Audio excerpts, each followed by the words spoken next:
നമസ്കാരം. ഹരിതഗ്രാമത്തിന്റെ പുതിയ അധ്യായത്തിലേക്ക് സ്വാഗതം. ഒറ്റ നോട്ടത്തിൽ ഞാനൊരു പാർക്കിലാണെന്ന് തോന്നും, പക്ഷെ അല്ല. മാങ്ങാട്ടിടം കുറുമ്പുക്കല്ലെ മധുസാറിന്റെ വീട്ടുമുറ്റത്താണ് ഞാനിപ്പോൾ ഉള്ളത്. ഇവിടെ നമ്മളെ കാത്തിരിക്കുന്നത് കുറച്ച് കൗതുകകരമായ കാഴ്ചകളും വിശേഷങ്ങളുമാണ്. അതിലേക്ക് പോകാം.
ഇതാണ് ഈ കാണുന്ന മനോഹരമായ റാഡ് അക്വാ സിസ്റ്റത്തിന്റെ ഓണർ മധുസാറെ വളരെ മനോഹരമായിട്ടുണ്ട് ഇത് ചെയ്തു വെച്ചത്. കാരണം നമ്മൾ ഇങ്ങോട്ടേക്ക് വരുമ്പോൾ തന്നെ നമുക്കൊരു പോസിറ്റീവ് വൈബ് എന്ന് പറയില്ലേ, ആ ഒരു സംഭവം കിട്ടുന്ന സ്ഥലമാണ്. എങ്ങനെയാണ് ഇതുപോലൊരു സെറ്റപ്പ് ചെയ്തെടുത്തത്? എങ്ങനെയാണ്? നമ്മൾ ഒരു 5-6 വർഷം മുമ്പ് ചെയ്തൊരു പ്രൊജക്റ്റിൻ്റെ ഭാഗമായിട്ട് വന്നൊരു കൊളമൊക്കെയാണ് ഇത്.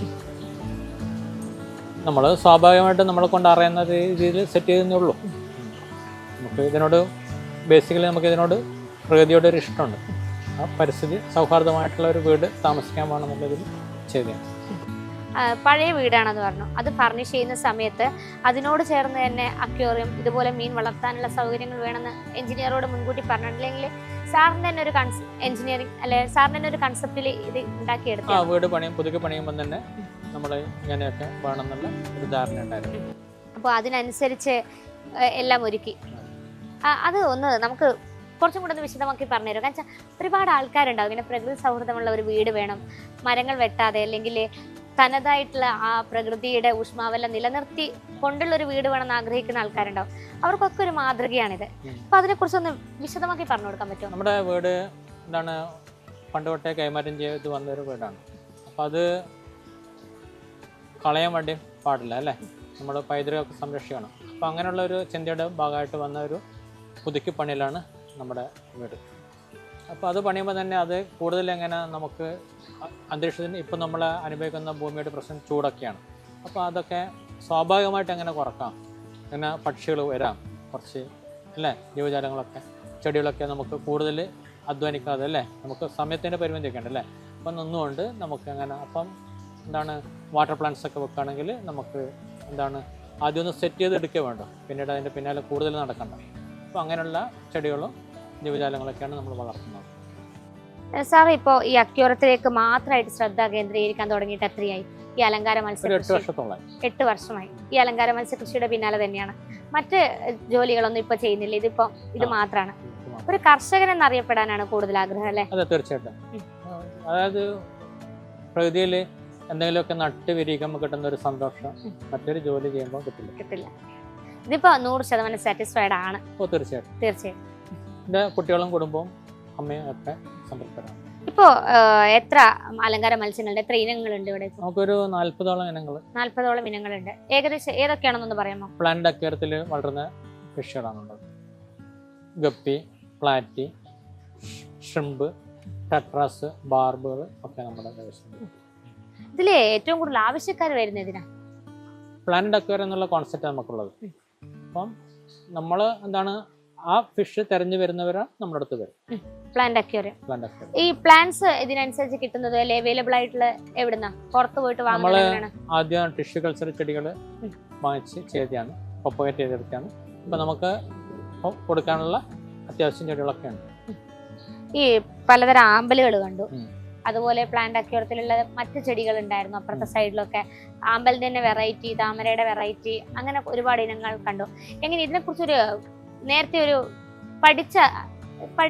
പഠനം നടത്തിയിരുന്നു ഇതിന് പിന്നാലെ? ഞാൻ പണ്ടോട്ട് കുട്ടിക്കാലം തൊട്ട് തന്നെ ചെടികളൊക്കെ ഇഷ്ടമുള്ളതാണ്. അപ്പോൾ അതിൽ നിന്ന് നമ്മുടെ പ്രകൃതി നിരീക്ഷണത്തിന്റെ ഭാഗമായിട്ട് വന്ന ഒരു അറിവാണ്. പിന്നെ വീട്ടിലൊക്കെ വെക്കുമ്പോൾ എന്താണ് ചെറിയ ലൈറ്റിൽ വളരുന്ന ചെടികൾ, ഇതിനൊക്കെ പ്രകാശ സംശ്ലേഷണം നടക്കണമല്ലോ. അപ്പം ചെറിയ ലൈറ്റിൽ ലോ ലൈറ്റ് പ്ലാന്റ്സ് ഏതൊക്കെയാണെന്ന് അന്വേഷിച്ച് കണ്ടുപിടിച്ച് നട്ടു വളർത്തിയാണ്. ഇപ്പോൾ ഒരു 15ഓളം ഇനങ്ങൾ ആമ്പലുണ്ട്, ചുവപ്പ്, പച്ച, നീല എന്നൊക്കെ പറഞ്ഞിട്ട്. അപ്പോൾ രാത്രി വിരുന്ന പൂക്കളുണ്ട്. അപ്പോൾ ഇതൊക്കെ ആമ്പലിനൊക്കെ നല്ല മണമുണ്ട്, നമ്മൾ അറിയാത്തൊരു കാര്യമാണ്. അപ്പം വെള്ള ആമ്പലിനൊക്കെ നല്ല മണമുണ്ട്. കോലായിക്ക് ഇരിക്കുമ്പോൾ ഇങ്ങനെ ഉണ്ടാവൂലേ രാത്രി? എങ്ങനെയാണ് ഇപ്പൊ ഇതിന്റെ പ്രജനനം കാര്യങ്ങൾ? ഇപ്പൊ മഴക്കാലമാണ്, ഇതിപ്പോ പ്രജനനത്തിന്റെ സമയമാണെന്ന് തോന്നുന്നു. അപ്പൊ എങ്ങനെയാണ് അതിനെ കുറിച്ചൊക്കെ ഒന്ന് വിശദമാക്കാമോ? ഇത് എന്താണ് വളരെ സൂക്ഷ്മമായിട്ട് ചെയ്യേണ്ട ഒരു വർക്കാണ് ഫിഷിന്റെ ബ്രീഡിംഗ് എന്ന് പറഞ്ഞാൽ. അപ്പം അതായിട്ട് നമ്മളെന്താണ് മറ്റ് കാര്യങ്ങളിലേക്ക് നമ്മൾ ശ്രദ്ധ പോകുമ്പോൾ ഒരു കർഷകൻ എന്തായിരിക്കണം, എല്ലാ സമയവും നമ്മൾ വിജിലൻ്റ് ആയിരിക്കണം. മറ്റ് സമയങ്ങൾ നമുക്ക് കൂടുതൽ മാറ്റി വെക്കാനുണ്ടാവില്ല. അപ്പം മുഴുവൻ സമയം നമ്മൾ ഇത് തന്നെയാണ് കർഷകനായിട്ട് ജീവിക്കുകയാണ്. ഇപ്പോൾ ഇതൊരു വിശാലമായിട്ടുള്ള കുളം നിർമ്മിച്ചതാണ്, ഗൗരാമിയാണ് ഇതിപ്പോ ഇതിലുള്ളത്. ഇപ്പൊ ഏകദേശം എത്ര ഗൗരാമികളുണ്ട് ഇതിൽ? 9 ആളുണ്ട്. അപ്പോൾ ഇതിലിപ്പോ മുട്ട വിരിഞ്ഞു, അത് നേരത്തെ പറഞ്ഞു നമ്മളോട്, കൂടുണ്ടാക്കിയിട്ടാണ് ഗൗരാമികൾ മുട്ടയിടുന്നത്. അപ്പൊ അതിന് വേണ്ടിയിട്ടുള്ള എന്തൊക്കെ ഒരുക്കം ചെയ്തു? ഒരു 3 വർഷമൊക്കെ പ്രായമാകുമ്പോഴാണ് ഇതിന് വളർച്ച എത്തുന്നത്. 3 വർഷം. അപ്പൊ നമ്മൾ എന്താണ് ബാമ്പു ഇട്ട് കൊടുക്കും, ചെമ്പരത്തിയുടെ കമ്പുകൾ ഇട്ട് കൊടുക്കും, ഇലകള്, പിന്നെ പുല്ലില്ലേ ഗ്രാസ്, വൈക്കോല് ഇട്ട് കൊടുത്തു കഴിഞ്ഞാൽ അതുകൊണ്ട് ഇവർ മനോഹരമായിരുന്ന കൂടുകൾ ഉണ്ടാക്കും. അപ്പോൾ ഇവരൊരു ജോഡിയായിട്ട് പോയിട്ട് ആ കൂട്ടിൽ മുട്ടയിടുക, അതിനെ സംരക്ഷിക്കുകയാണ് ചെയ്യുന്നത്. നല്ല കൗതുകമുള്ളൊരു കാഴ്ചയാണ്. അപ്പോൾ ഇതിങ്ങനെ മുട്ടയിട്ടതിന് ശേഷം ഇതിന്റെ ഫീമെയിലിന് മെയിലിന് ഇതിൽ മാറ്റേണ്ട ആവശ്യമുണ്ടോ? മാറ്റേണ്ട ആവശ്യമില്ല. അവരെ സംരക്ഷിച്ച് ഗൗരാമിൽ നിന്ന് കുട്ടികളെ സംരക്ഷിച്ച് വളർത്തുന്ന മീനുകളാണ്. ചില മീനുകൾക്ക് അങ്ങനെയില്ലേ, കാരണം ഇതിന്റെ ഫീമെയിലിനെ അല്ലെങ്കിൽ മെയിലിനെ എടുത്ത് മാറ്റണം, അല്ലെങ്കിൽ അവ തന്നെ അതിന്റെ മുട്ട ഭക്ഷിക്കുന്ന കേൾക്കുന്നത്, അങ്ങനെയുള്ള ഐറ്റംസ് ഉണ്ടോ ഇവിടെ? ഇല്ല, അങ്ങനെയല്ല. നമ്മള് ഗ്രൂപ്പായിട്ട് പോകുന്ന ഫിഷുകൾ മാത്രമേ ഉള്ളൂ. സൗഹൃദമായിട്ട് പരിസ്ഥിതിക്കും അടങ്ങിയിട്ട് ഫൈറ്റ് ചെയ്യുന്ന മീനുകളില്ല. നമ്മളിൽ ആക്രമിക്കുന്ന മീനുകൾ നമ്മൾ ചെയ്യുന്നില്ല. സ്കൂളിംഗ് എന്ന് പറയും. സ്കൂളിൽ ഗ്രൂപ്പായിട്ട് ഒരു ലൈനായിട്ട് ഡിസിപ്ലിൻഡ് ആയിട്ട് പോകുന്ന ഫിഷുകൾ മാത്രം നമ്മൾ ചെയ്യുന്നത്. അങ്ങനെയുള്ളതുണ്ട്. ഈ നമ്മൾ ഫൈറ്റർ ഫിഷിനെ കുറിച്ചൊക്കെ കേട്ടിട്ടുണ്ട്. ഫൈറ്റർ ഫിഷ് ഫീമെയിൽ മുട്ടയിട്ട് കഴിഞ്ഞ് കഴിഞ്ഞാൽ മെയിലാണ് അതിനെ സംരക്ഷിച്ച്, മെയിലാണ് ആ ബബിൾസിന്റെ ഉള്ളിൽ ആ മുട്ടയൊക്കെ സൂക്ഷിച്ച് അത് വിരിയുന്നത് വരെ കാത്തു സൂക്ഷിക്കാൻ. അങ്ങനെ ഒരുപാട് വെറൈറ്റീസ് വേറെ ഉണ്ട്. പക്ഷെ നമ്മളത് ചെയ്യുന്നില്ല. അത്തരം മീനുകളൊക്കെ ഉണ്ട്, പക്ഷെ നമ്മൾ ഗ്രൂപ്പായിട്ട് നീങ്ങുന്ന ഫിഷിനെ മാത്രം സെലക്ട് ആയിട്ട് ചെയ്യുന്നതാണ്. ഇപ്പൊ ഇതിന്റെ സെയിലും കാര്യങ്ങളൊക്കെ എങ്ങനെയാണ്? സെയിൽ ഒരു പ്ലാന്റ് അക്വേറിയം എന്നുള്ള കോൺസെപ്റ്റ് വളർന്നു വരികയാണ്, നല്ല രീതിയിൽ വളർന്നു വരുന്നുണ്ട്. ഇപ്പോൾ ഇതിനെപ്പറ്റി ഒരു പഠനം ആവശ്യമാണ്, ഒരു ചെറിയൊരു അറിവ് ഈ ഫിഷിനെ വളർത്തുന്നത് സാധാരണ പോലെയല്ല. അപ്പം ഒരു ചെറിയൊരു അറിവ് ഇതിനെ പറ്റിയിട്ട് ചെറിയൊരു കുറച്ച് സമയം മാറ്റി വെക്കുന്നവർക്ക് നല്ല ആനന്ദകരമായിരിക്കുന്ന ഒരു കാര്യമാണ്. നമുക്ക് ഓൾ ഇന്ത്യ ആൾക്കാരുണ്ട് വാങ്ങിക്കാൻ വേണ്ടിയിട്ട്, നമുക്ക് സ്ഥിരമായിട്ട് ആൾക്കാരുണ്ട്. കോള് വരും. ഓൺലൈൻ വഴിയാണ് വിൽപ്പന, അങ്ങനെ ഉണ്ടോ? ഓൺലൈൻ വഴിയുണ്ട്, കടകൾ വഴിയുണ്ട്. ഇവിടെ അടുത്തുള്ള കടകളിലൊക്കെ കൊണ്ടു കൊടുക്കുന്നത് എങ്ങനെയാണ്? ഇവിടെ പൊതുവെ ഇവിടെ കുറവാണ്. നമുക്ക് മെട്രോ സിറ്റികൾ, ബോംബെ, കൽക്കത്ത, ബാംഗ്ലൂർ സ്ഥലങ്ങളിലാണ് നമ്മൾ മീനുകൾ ആദ്യമായിട്ട് പോകുന്നത്.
പറഞ്ഞു പുറത്തേക്കാണ്, ഓൾ ഇന്ത്യ സെയിലാണെന്ന് പറഞ്ഞു. അപ്പോൾ എങ്ങനെയാണ് ഇവയെ കൊണ്ടുപോകുന്നതൊക്കെ എങ്ങനെയാണ്?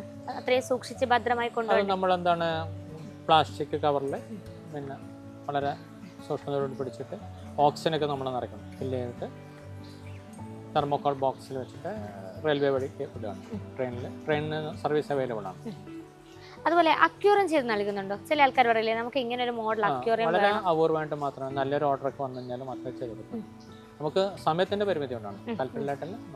ഗ്ലാസ് തന്നെയാണ് അല്ലെങ്കിൽ വീടുകളിൽ പോയി ചെയ്ത് കൊടുക്കുന്നുണ്ടോ ഇതുപോലൊരു സിസ്റ്റം ഒക്കെ? വലിയ സിസ്റ്റം ഒക്കെ ഓർഡർ വന്ന് നമ്മൾ ചെയ്ത് കൊടുക്കുന്നുണ്ട്. നല്ല രീതിയിൽ വളർത്താൻ വേണ്ടി ആഗ്രഹിക്കുന്നുണ്ടാവില്ല. കാരണം ഈ വീട്ടിൽ വന്ന ആൾക്കാരൊക്കെ പെട്ടെന്ന് ശ്രദ്ധിച്ചിട്ടുണ്ടാവും ഇതുപോലൊരു അക്യൂറിയാണ്. കാരണം നാച്ചുറലായിട്ട് തോന്നുന്നൊരു കുളം പോലെ തോന്നുന്ന കൽപ്പടവുകളൊക്കെ കെട്ടിയിട്ടുള്ള. അപ്പോൾ ആൾക്കാർ വന്ന് ചോദിക്കില്ല ഇതുപോലെ ഒന്ന് നമുക്ക് വീട്ടിൽ ചെയ്തു തരാൻ പറ്റുമെന്ന് ചോദിക്കാറില്ലേ? അപ്പോൾ ചെയ്ത് കൊടുത്തിട്ടുണ്ടോ? ചെയ്ത് ഐഡിയകളൊക്കെ പറഞ്ഞു കൊടുത്തിട്ടുണ്ട്, എങ്ങനെ ചെയ്യണമെന്നുള്ള കാര്യങ്ങളൊക്കെ അവർക്ക് പറഞ്ഞു കൊടുത്തിട്ടുണ്ട്. സ്വന്തമായിട്ട് ചെയ്യാൻ വേണ്ടി പറ്റാവുന്നതേ ഉള്ളൂ. നമ്മുടെ മാർഗനിർദ്ദേശങ്ങളൊക്കെ ലഭ്യമാണ്. പിന്നെ കൂടുതൽ താല്പര്യത്തോടെ ഒരാൾ വന്നു കഴിഞ്ഞാൽ നമുക്കിത് വളരെ കാര്യമായിട്ട് ചെയ്ത് കൊണ്ടുവരണമെന്നുണ്ട്. വളരെ ഇതിപ്പം ഗൗരാമി 9 എണ്ണം ഉണ്ടെന്നാണ്. ഇതിപ്പോൾ എത്ര വീതിയിലും നീളത്തിലാണ് ഇത് ചെയ്തിരിക്കുന്നത്? 50 മീറ്റർ നീളമുണ്ട്, 50 മീറ്റർ വീതി. ഇതൊരു ശരിക്കും കോയ് ഫിഷിന്റെ കൺസെപ്റ്റാണ്. ജപ്പാനീസ് കോയ് കാർപ്പ് എന്നുള്ള വളരെ മനോഹരമായിരുന്ന ഒരു ഫിഷ് ഉണ്ട്. ആ പോണ്ടിൽ അത് ചെയ്യാൻ താല്പര്യമുള്ള ആൾക്കാർക്ക് വന്നു കഴിഞ്ഞാൽ നമ്മൾ ചെയ്തു കൊടുക്കും. കോയ് കാർപ്പ് ജപ്പാനീസ് കോയ് കാർപ്പ്, വളരെ പ്രിന്റ് ചെയ്ത പോലെ പെയിന്റഡ് കോയ് കാർപ്പ് എന്ന് പറയും. അത് നാച്ചുറൽ ആയിട്ടുള്ള ഇതുപോലത്തെ രീതിയിലാണത് വളരുന്നത് അല്ലേ? ഇത് പറഞ്ഞു ഫിൽട്ടർ ആണെന്ന് പറഞ്ഞു. അതായത് വെള്ളം എപ്പോഴും റീസർക്കുലേഷൻ ഉണ്ടാവും. നമ്മൾ ഇതിന്റെ പിന്നാലെ ഓടണ്ട, അതായത് വെള്ളം ചീത്തയായി കഴിഞ്ഞാൽ മാറ്റാൻ പോകണ്ട, അങ്ങനത്തെ പരിപാടിയൊന്നുമില്ല. ഇങ്ങനെ വരും. ഇതൊക്കെ ആദ്യം ഐഡിയ ഉണ്ടായിരുന്നു ഇങ്ങനെയൊക്കെ ചെയ്യണം? ഇതൊരു ബയോ ഫിൽട്ടർ ആണ്. നമ്മള് ശരിക്കും ഒരു കുളം എങ്ങനെയാണ്, ഒരു പുഴ എങ്ങനെയാണ്, തോട്, കടൽ എങ്ങനെയാണ്, അതിന്റെ ഒരു അനുകരണം മാത്രമാണത്. ഞാൻ അതൊക്കെ നിരീക്ഷിച്ച് അതിൻ്റെ അകത്ത് വളർന്നു വന്ന ഒരു കൺസെപ്റ്റ് ഉണ്ട്. റീസർക്കുലേഷനിൽ നമുക്ക് വളരെ എളുപ്പത്തിൽ മത്സ്യത്തിന് വളർത്താം.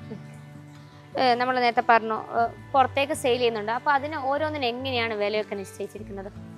അത് ഇതിനെയൊക്കെ മാഡം ഒരു ഓൾ ഇന്ത്യയിൽ ഒരു മാർക്കറ്റ് റേറ്റ് ഉണ്ട്. കടക്കാരൊക്കെ ചേർന്ന് നമ്മളൊക്കെ ചേർന്ന് വെച്ചേക്കുന്നത്. അപ്പോൾ നമ്മൾ നല്ല വിലക്ക് കൊടുക്കുകയാണെങ്കിൽ ആൾക്കാർ വാങ്ങിക്കും. നമുക്ക് ദൂരെ നിന്നാണ് വരുന്നത്. അപ്പോൾ ഏറ്റവും ബെസ്റ്റ് പ്രൈസ് ആയിരിക്കണം നമ്മളത്. അതുപോലെ ക്വാളിറ്റി ഉണ്ടായിരിക്കണം.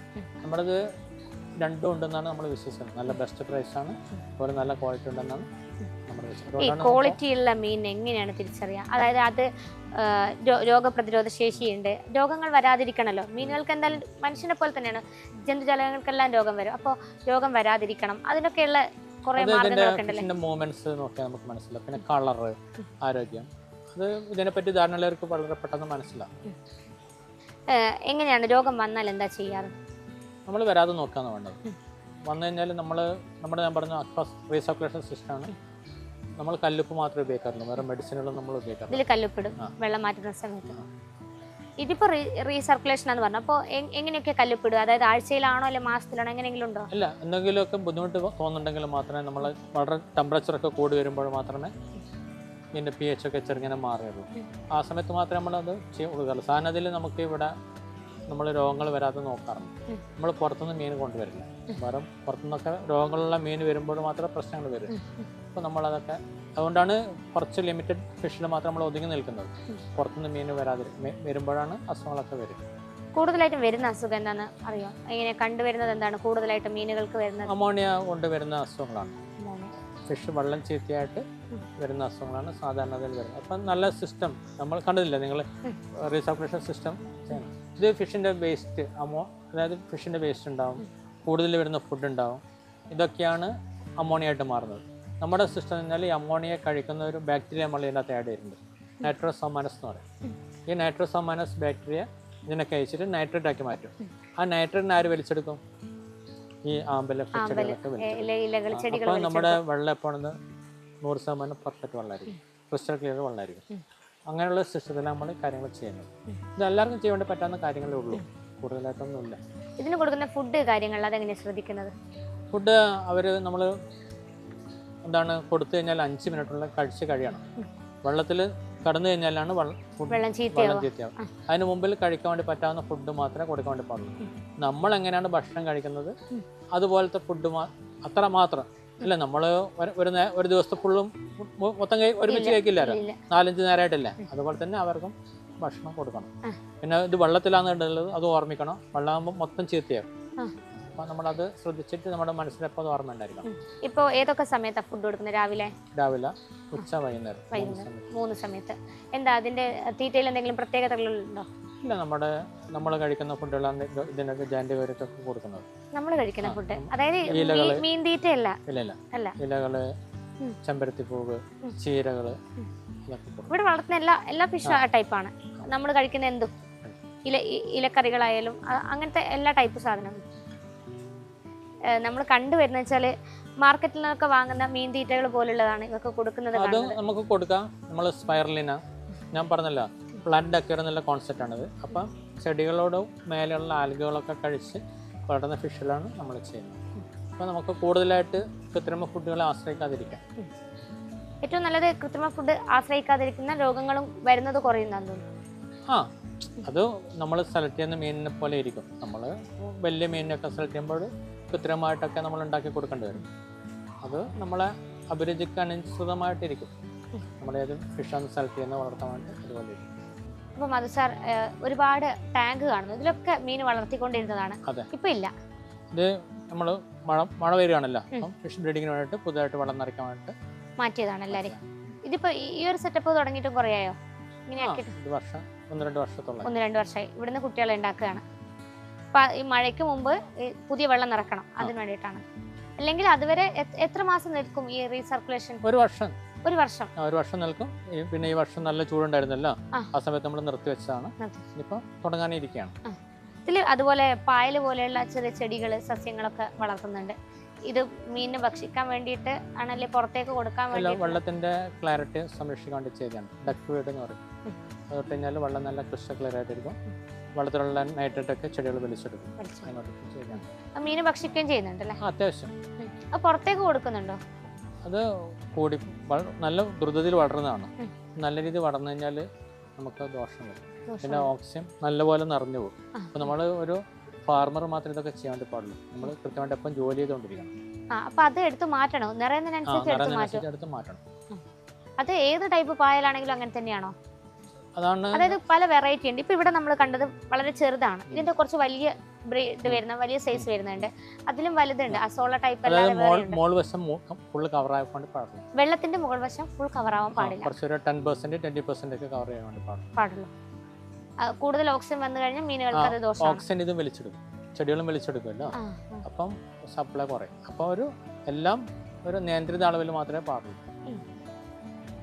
ഈ അസോള പോലത്തെ പായലുകളൊക്കെ കാലിത്തീറ്റയ്ക്ക് ഉപയോഗിക്കുന്നുണ്ട്, കേട്ടിട്ടുണ്ട്. അതിന്റെ ഒരു ശാസ്ത്രീയ വശം എന്താണ്? നല്ല പ്രോട്ടീൻ ഉള്ളതാണ്. നമ്മൾ ചീര കഴിക്കുന്ന പോലെ മനുഷ്യനും കഴിക്കാതെ നൈട്രജൻ കൂടുതൽ അടങ്ങിയിട്ടുള്ളത് കൊണ്ടാണല്ലേ? നല്ല എല്ലാ വിറ്റാമിൻസും ഒരുപാടുണ്ട്. മനുഷ്യനും കഴിക്കാം. ചീര പോലെ നമുക്ക് വറുത്ത് കഴിക്കാം. ഇപ്പൊ ഇവിടെ നിന്ന് നമ്മൾ കഴിക്കാറുണ്ട്. ഇതിന്റെ മേലെ ആ വേര് കട്ട് ചെയ്ത് കളയണമെങ്കിൽ നല്ല വൃത്തിയിൽ വളർന്ന അസോള നമുക്ക് കഴിക്കാം. ഭക്ഷ്യയോഗ്യമാണ്. അതായത് മൃഗങ്ങൾ കഴിക്കുന്ന സാധനങ്ങൾ തന്നെ മനുഷ്യന് കഴിക്കാം. അപ്പം നമുക്ക് ദോഷം. പുതിയൊരു അറിവാണ് അസോള പോലെയുള്ള നമുക്ക് കഴിക്കാനുള്ളത്. പുതിയ അവർക്ക്, അതായത് ജീവജാലങ്ങൾക്ക് ദോഷം വരാതെ എല്ലാം നമുക്ക് കഴിക്കാം. ഇവിടുന്ന് ചെയ്യാറുണ്ട് അങ്ങനെ അല്ലേ? ശുദ്ധമായ വെള്ളത്തിലാണ് വളർത്തുന്നതെങ്കിൽ നല്ല വൃത്തിയുള്ള വെള്ളത്തിൽ ചെയ്യുന്ന കാര്യങ്ങൾ നമ്മളിവിടെ നല്ല അന്തരീക്ഷത്തിൽ വളർത്തി നമ്മൾ കഴിക്കാറുണ്ട്. കുഴപ്പങ്ങളൊന്നും ഉണ്ടായിട്ടില്ല ഇതുവരെ? ഇല്ല, അങ്ങനെ നമ്മൾ ചീര കഴിക്കുന്നു, നമ്മൾ ശീലമെല്ലാം കൊണ്ടാണ്. അപ്പം ചീര കഴിക്കുന്ന പോലെ നമുക്കത് രുചിയിലൊന്നും വ്യത്യാസമില്ല, സാധാ ചീര പോലെ തന്നെ. പച്ച ഇല, മുരിങ്ങയുടെ ഇലയൊക്കെ ഉണ്ടാവും അല്ലേ? അപ്പൊ അതിന്റെ കൂടെയൊക്കെ ആഡ് ചെയ്ത് നമുക്ക് വളർത്താം. ഇപ്പൊ ഏകദേശം എത്ര ടാങ്കിൽ ഇങ്ങനെ വളർത്തുന്നുണ്ട്? മത്സ്യമാണോ? മത്സ്യമല്ല, ഈ ചെടികൾ നമ്മുടെ എല്ലാ ടാങ്കിലും വ്യത്യസ്ത ഇനം ചെടികളുണ്ടാവും. ഇവിടുന്ന് വളർത്തിയിട്ട് അങ്ങോട്ടേക്ക് മാറ്റി നടുകയാണ്, അങ്ങനെയാണ് ചെയ്യുന്നത്? മാറ്റി അങ്ങോട്ടും ഇങ്ങോട്ടൊക്കെ ചെടി, ഫിഷിന് അനുയോജ്യമായിരുന്ന ചെടികൾ നമ്മൾ വെച്ചുകൊടുക്കണം. ഓരോ ഫിഷിനും ആവാസ വ്യവസ്ഥ വ്യത്യസ്തമാണ്. അപ്പോൾ അതിന് അനുയോജ്യമായിരിക്കുന്ന ഫോക്സ് ടെയിൽ ഉണ്ട്, ആമ്പലുണ്ട്, ഡക്ക്വീഡ് ഉണ്ട്, അസോളയുണ്ട്, പിന്നെ അതേപോലെ അനൂബിയാസ് ഉണ്ട്, ഫേൺസ് ഉണ്ട്. ഫേൺസ് ലോ ലൈറ്റ് പ്ലാന്റ്സ് ആണ് നമ്മൾ അത് ഉപയോഗിക്കുന്നത്. ചെറിയ ലൈറ്റിൽ വളർന്ന, അതായത് വീടിന്റെ ഉള്ളിലേക്ക് നമ്മൾ മീനെ വളർത്തുന്ന സമയത്ത് ലോ ലൈറ്റ് ആയിരിക്കും. അപ്പൊ അതിനനുസരിച്ചുള്ള ചെടികളുണ്ട്. നമ്മള് ഈ ചെടികളൊക്കെ എവിടുന്നാ കളക്ട് ചെയ്തത്? നമ്മള് മുന്നേടെ ആദ്യഘട്ടങ്ങളിൽ വാങ്ങിച്ചത്. ടിഷ്യൂ കൾച്ചർ ചെടികളൊക്കെ വാങ്ങിച്ച് നമ്മൾ ചെയ്താണ്. ഇപ്പോൾ നമ്മുടെ അടുത്ത ആവശ്യത്തിന് ചെടികളുണ്ട്. ഇപ്പോൾ അലങ്കാര മത്സ്യങ്ങൾ വളർത്തുന്നതിനും അതിനെ ഒരു ബിസിനസ് പോലെ വാണിജ്യവൽക്കരിക്കുന്നതിനും വേണ്ടി സർക്കാർ ഒരുപാട് പദ്ധതികൾ നടപ്പാക്കുന്നുണ്ട്. അതൊക്കെ ഉപയോഗപ്പെടുത്തിയിരുന്നോ, കിട്ടിയിരുന്നോ? തീർച്ചയായിട്ടും ഇപ്പം ഒരു പ്രധാനമന്ത്രിയുടെ ഒരു സ്കീമുണ്ട്, അപ്പം നമ്മളത് ചെയ്തിട്ടുണ്ട്. എങ്ങനെയാണ് അത് ഒരു 8 ലക്ഷത്തിൻ്റെ ഒരു സ്കീമാണ്. അപ്പോൾ അത് 40% സബ്സിഡി ഉണ്ടാവും. പ്രൊജക്റ്റ് ചെയ്ത് കഴിഞ്ഞാൽ നമ്മൾ പശു വളർത്തുന്നതിനൊക്കെ സബ്സിഡി ഒക്കെ ഉണ്ടല്ലോ, അതുപോലെ അലങ്കാര മത്സ്യം ചെയ്യുന്നതിന് സബ്സിഡി ഉണ്ട്. നമുക്ക് കണ്ണൂർ ഓഫീസിൽ അപേക്ഷ കൊടുക്കുന്നതിൽ അവർ വന്ന് പരിശോധിച്ചിട്ട് നമുക്ക് താല്പര്യങ്ങളൊക്കെ ഉണ്ടെങ്കിൽ അവർ ചെയ്തു തരും. അത് മത്സ്യക്കുഞ്ഞുങ്ങളെ വാങ്ങാൻ വേണ്ടിയിട്ടാണോ അല്ലെങ്കിൽ ഇതിന്റെ ടാങ്കൊക്കെ സെറ്റ് ചെയ്യണം? ടാങ്ക് നിർമ്മാണത്തിനൊക്കെ വേണ്ടി എല്ലാത്തിനും ഉണ്ട്, കുഞ്ഞുങ്ങളെ വാങ്ങിക്കാനും ആയിട്ട് എല്ലാത്തിനും പൊതുവെ പ്രൊജക്റ്റാണത്. ഓരോ മേഖലയിൽ എത്രയാണെന്നുള്ളത്, ഇപ്പോൾ ഇലക്ട്രിസിറ്റിക്ക് എത്ര, ടാങ്കിന് എത്ര, സിമെന്റ് ടാങ്കിന് എത്ര, റൂഫിന് എത്ര, അങ്ങനെ പറഞ്ഞിട്ടുള്ള ഒരു സ്കീമാണ്. ഇതുപോലെ പ്ലാസ്റ്റിക് ടാങ്കുകളിൽ വളർത്തുന്നതാണോ അല്ലെങ്കിൽ നാച്ചുറലായിട്ടുള്ള സിമെന്റ് കല്ല് പാകിയ ടാങ്കിലോ അല്ലെങ്കിൽ സിമെന്റ് ടാങ്കിലോ വളർത്തുന്നതാണോ? ഏറ്റവും നല്ലത് മത്സ്യങ്ങൾക്ക് നല്ലത് സിമെന്റ് ടാങ്കാണ്. സിമെന്റ് ടാങ്ക് പക്ഷെ നമുക്ക് എന്താണ് കൈകാര്യം ചെയ്യാൻ കൂടുതൽ ബുദ്ധിമുട്ടുണ്ടാവും. കൂടുതലായിട്ട് ചെയ്യുമ്പോൾ എനിക്ക് ഇവിടെയൊക്കെ മുന്നേ സിമെന്റ് ടാങ്ക് ആയിരുന്നു. അപ്പോൾ നമ്മളത് മാറ്റിയിട്ട് ഫൈബർ ടാങ്കിലേക്ക് പോയതാണ്.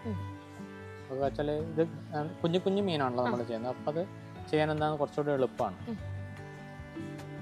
അതുപോലെ നേരത്തെ നമ്മൾ പറഞ്ഞു സർക്കാർ പദ്ധതികളുണ്ട്. അതുപോലെ നമ്മൾ കൃഷിഭവൻ മുഖേന എന്തെങ്കിലും സഹായങ്ങളോ അല്ലെങ്കിൽ കൃഷി ഓഫീസർ വന്ന് സന്ദർശിക്കുക അങ്ങനെയൊക്കെ ചെയ്യുന്നുണ്ട്? നമ്മുടെ ഇവിടുത്തെ കൃഷി ഓഫീസർ സൗമ്യ മേഡം ഉണ്ടായിരുന്നു, അതുപോലെ സന്തോഷം ഉണ്ടായിരുന്നു, കൃഷി അസിസ്റ്റന്റ് ആയിരുന്നു. അവർക്ക് വലിയ താല്പര്യമാണ്. അവർ വന്നപ്പോൾ തന്നെ ആദ്യം 2 പേരും വന്നത് ഇവിടെയാണ്. ഇവിടെ ജോയിൻ ചെയ്ത സമയത്ത് തന്നെ അന്നത്തെ ദിവസം തന്നെ ഇവിടെ വന്നിട്ടുണ്ട്. അപ്പോൾ അവരെപ്പോഴും സന്ദർശിക്കുന്നുണ്ട്, എപ്പോഴും വിളിച്ച് കാര്യങ്ങൾ ചോദിക്കാറുണ്ട്. നമുക്ക് മാനസികമായിരിക്കുന്ന പിന്തുണയാണല്ലോ വേണ്ടത്. അത് അവരുടെ ഭാഗത്ത് നല്ലപോലെ കിട്ടും. അതുപോലെ കുറെ കുഞ്ഞുങ്ങളൊക്കെ സ്കൂൾ കുട്ടികളൊക്കെ വന്ന് കാണുമായിരിക്കും അല്ലേ? അതിന്റെ കുട്ടികൾക്കല്ലേ ഏറ്റവും കൂടുതൽ കൗതുകം, അലങ്കാര മത്സ്യങ്ങളൊക്കെ കാണാനും വളർത്താൻ ഏറ്റവും കൂടുതൽ കൗതുകം കുട്ടികൾക്കായിരിക്കും. എങ്ങനെയാ, അടുത്തുള്ള സ്കൂളിൽ നിന്നൊക്കെ വരാറുണ്ടോ? കുട്ടികൾ ഒക്കെ വരാറുണ്ട്. കോളേജിലെ കുട്ടികൾ, യൂണിവേഴ്സിറ്റിയിൽ നിന്നൊക്കെ പഠിക്കുന്ന കുട്ടികളൊക്കെ വരാറുണ്ട്. നമ്മളിതൊരു പഠന കേന്ദ്രമാണ്. ശരിക്കും ഞാനങ്ങനെ വിഭാവനം ചെയ്തിരിക്കുന്നത് ഒരു ഗവേഷണത്തിനും കൂടെ വഴിയൊരുക്കുന്നുണ്ട്. ട്രെയിനിങ് പരിശീലനം, ഒരു പ്ലാന്റ് അക്വറിയത്തെ പറ്റിയുള്ള പരിശീലനങ്ങൾ നമ്മുടെ നാട്ടിൽ അധികർക്ക് അറിയില്ല. അപ്പോൾ കുട്ടികൾക്കൊക്കെ അതിനൊരു പരിശീലനം, അക്വേറിയം സ്ഥാപിക്കാനുള്ള, വീട്ടിൽ വെക്കാനുള്ള ആഗ്രഹമുള്ളവർക്കൊക്കെ ചെറിയ തോതിലുള്ള പരിശീലനം കൊടുക്കാം. ഈ ഫുഡ് ഇവിടെ നമ്മളെ കൂത്തുപറമ്പല്ലേ കണ്ണൂർ ഭാഗങ്ങളിൽ അവൈലബിൾ ആണോ? കടകളൊക്കെ കിട്ടുമായിരിക്കും. എല്ലാ ഈ ഫീൽഡിൽ എല്ലാവർക്കും അറിയുന്ന ഫുഡാണിത്, സ്പെർലിന ഫ്ലേക്ക് എന്ന് പറയും. ഇപ്പോൾ ഇവിടുന്ന് സാർ ഇപ്പോൾ എവിടുന്നാണ് വരുത്തിക്കുന്നത്? ഞങ്ങളിത് USA ഇമ്പോർട്ട് ചെയ്യുന്ന ഫുഡാണ്. വിളിച്ച് പറഞ്ഞിട്ട് അവർ കൊണ്ടുതരുന്നത്? ഓൺലൈനിൽ വരും, പാർസലായിട്ട് വരും. 5000 രൂപയാണെന്ന് പറഞ്ഞു അല്ലേ? 5 കിലോന് 5000 രൂപയാണ്, കുറച്ച് വില കൂടിയതാണ്. ഇവിടെ നമുക്ക് നമ്മുടെ നാട്ടിൽ ഇത് ഉണ്ടാക്കുന്നത് വിശ്വസിക്കാൻ പറ്റുമോ? അതായത് ക്വാളിറ്റി എങ്ങനെയാണ്? ഇത് ആന്ധ്രയിൽ നിന്നൊക്കെയാണ്, നല്ല ചൂട് വേണം, കൃത്രിമ ആവാസവ്യവസ്ഥയിൽ ഉണ്ടാക്കുന്നതാണ്. അപ്പോൾ ഇത് 100% എന്താണ് സ്പെർലിന ഫ്ലേക്ക് ആയിരിക്കും. മറ്റേൻ്റെ അകത്ത് എന്തെങ്കിലുമൊക്കെ കളർന്ന് നമുക്ക് പറയാൻ വേണ്ടി കഴിയില്ല. അതാണ് അതിൻ്റെ, ഇത് സീൽഡ് ബോട്ടിൽ വരുന്നതാണ്. അപ്പോൾ നമുക്ക് എല്ലാവരും കർഷകർ വാങ്ങിക്കുക, ഗൗരവമായിട്ട് ചെയ്യുന്ന എല്ലാവരും വാങ്ങിക്കുക. OSA എന്ന് പറയും, ഈ ഫുഡാണ് വാങ്ങിക്കുക. സാറ് ഒരുപാട് വർഷത്തെ പരിചയമുണ്ട് ഈ മേഖലയിൽ, അലങ്കാര മത്സ്യകൃഷിയിൽ. പുതുതായി തുടങ്ങാൻ ആഗ്രഹമുള്ളവർക്ക് എന്തെങ്കിലുമൊക്കെ പറഞ്ഞു കൊടുക്കാൻ ഉണ്ടാവില്ലേ? വളരെ നല്ലൊരു മേഖലയാണ്. നമുക്ക് വളരെ സാറ്റിസ്ഫൈഡ് ആയിട്ട് നമുക്ക് ജോലി ചെയ്യാൻ പറ്റും. പിന്നെ നല്ല വരുമാനം ഉണ്ടാവും. പക്ഷെ ശ്രദ്ധിക്കേണ്ടത്, നമ്മൾ എന്താണ് മുഴുവൻ സമയം കർഷകനായിട്ട് മാറണം. നമ്മുടെ മറ്റ് എന്താണ് സിനിമക്ക് പോവുക, അങ്ങനെയുള്ള എല്ലാം ചെയ്യാം. പക്ഷേ നമ്മളെന്താണ് ഇതിനൊന്നും ശ്രദ്ധ വിട്ടുപോകാൻ വേണ്ടി പാടില്ല. അത് അത്തരം ആൾക്കാർക്ക് മാത്രം പറ്റിയൊരു ജോലിയാണ്. ആനന്ദകരമായ ഒരു മേഖല കൂടിയാണ് അല്ലേ? മനസ്സിനൊരു സന്തോഷമാണ്. പുതിയ കുഞ്ഞുങ്ങൾ ഉണ്ടാകുമ്പോൾ അല്ലെങ്കിൽ അത് മുട്ടയിടുന്ന സമയത്ത് ഒരു മനസ്സിനൊരു സന്തോഷം കൂടിയാണ്. നമ്മളെ സങ്കടങ്ങളെ മറക്കാൻ അല്ലെങ്കിൽ ഇവരോടൊപ്പം ചെലവഴിക്കുമ്പോൾ നമ്മൾ മറ്റുള്ള കാര്യങ്ങൾ മറന്നു പോകുന്നുണ്ട് പലപ്പോഴും. സാറിന്റെ വീടും അതുപോലെയാണ്. നമുക്ക് വന്നിരിക്കാനും അല്ലെങ്കിൽ ചുറ്റുമുള്ള മീനൊക്കെ കാണുമ്പോൾ തന്നെ മനസ്സിനൊരു സന്തോഷം. അപ്പോൾ ആനന്ദകരമായ വഴിയിലൂടെ എങ്ങനെ ലാഭം നേടാം എന്നാണ് മധു സാർ പറഞ്ഞു തരുന്നത്. ഹരിതഗ്രാമത്തിന്റെ ഈ അധ്യായം ഇവിടെ പൂർണ്ണമാവുന്നു. നമസ്കാരം.